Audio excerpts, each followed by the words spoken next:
It's time for your Toyota Sports Report. The Watertown Red and Black playing Game 2 of their 3-game homestand tonight at George Ashcraft Field, hosting the Auburn Pride in Northeastern Football Alliance action.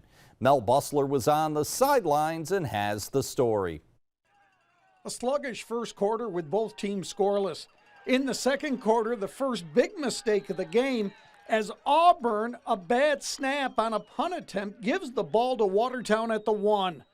Sean Johnson on the quarterback sneak with 3:11 left in the second quarter.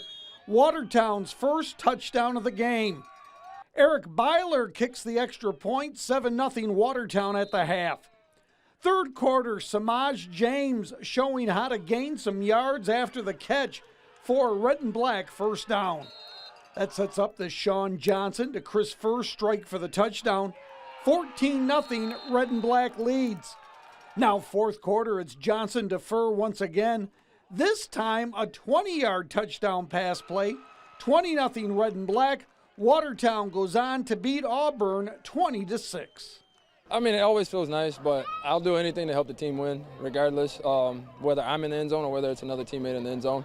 I'm going to create something to where somebody's in there or myself get into the end zone. I just feel like we all got it together, you know. A couple mistakes in the first half, drop passes, short passes, however, we just brought it back together. That's all that counts, you know. It's a game, you know. There was a lot of drop balls first half.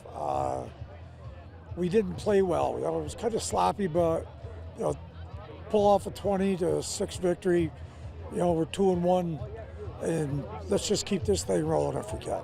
From George Ashcraft Field at the Alex Duffy Fairgrounds, Mel Bustler, 7 News Sports. Thanks, Mel. Summer basketball for the St. Lawrence men's basketball team took on a new meaning this year as the team got a chance to hone their game overseas against some international competition. Coach Chris Downs and his team recently returned from Spain, where the Saints spent a little over a week and played 3 games against some international competition, going 2-1 in those contests. Downs says his players got to experience a different type of play than they're used to here in the States. If you tried to put the ball on the ground, you know, guys could bump you and chest you up, whereas at our level, you know, they call every foul that gets called. So it was a very physical game. We played against a lot of older guys, you know, some former professionals and stuff that play for these club teams. And yeah, it was not a game over there for the week.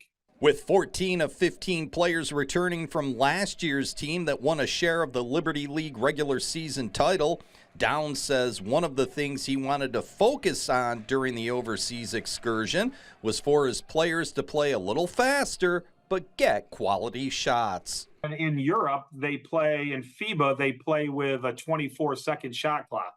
So we had practices. We had 3 or 4 practices prior to going to Barcelona, and we played with that shot clock, and it just forces your pace of play.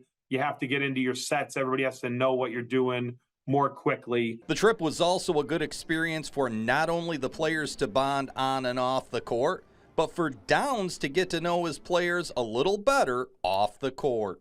A lot of times, Rob, I think as the basketball coach, during the season, you tend to spend a lot of time connecting with the guys that are playing a lot, right? And so you're always trying to help them get better. When I was over there, I learned a lot about some of the guys that I didn't know as much about, and how interesting they are and what their real aspirations are. And it couldn't have been a better team building, better bond building experience than it was. Downs says without the help of alumni, this trip wouldn't have been possible.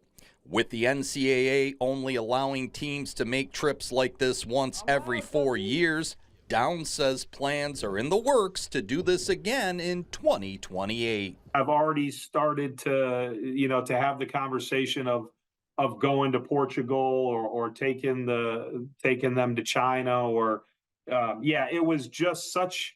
I'm mad that I didn't do this or start doing this 25 years ago when I started coaching. I should have done it. The kids would have got so much out of it over the years. A trip down Soaps pays big dividends for his team this season and beyond. And quickly, perfect game collegiate baseball league action. The Rapids beat Utica 10-4.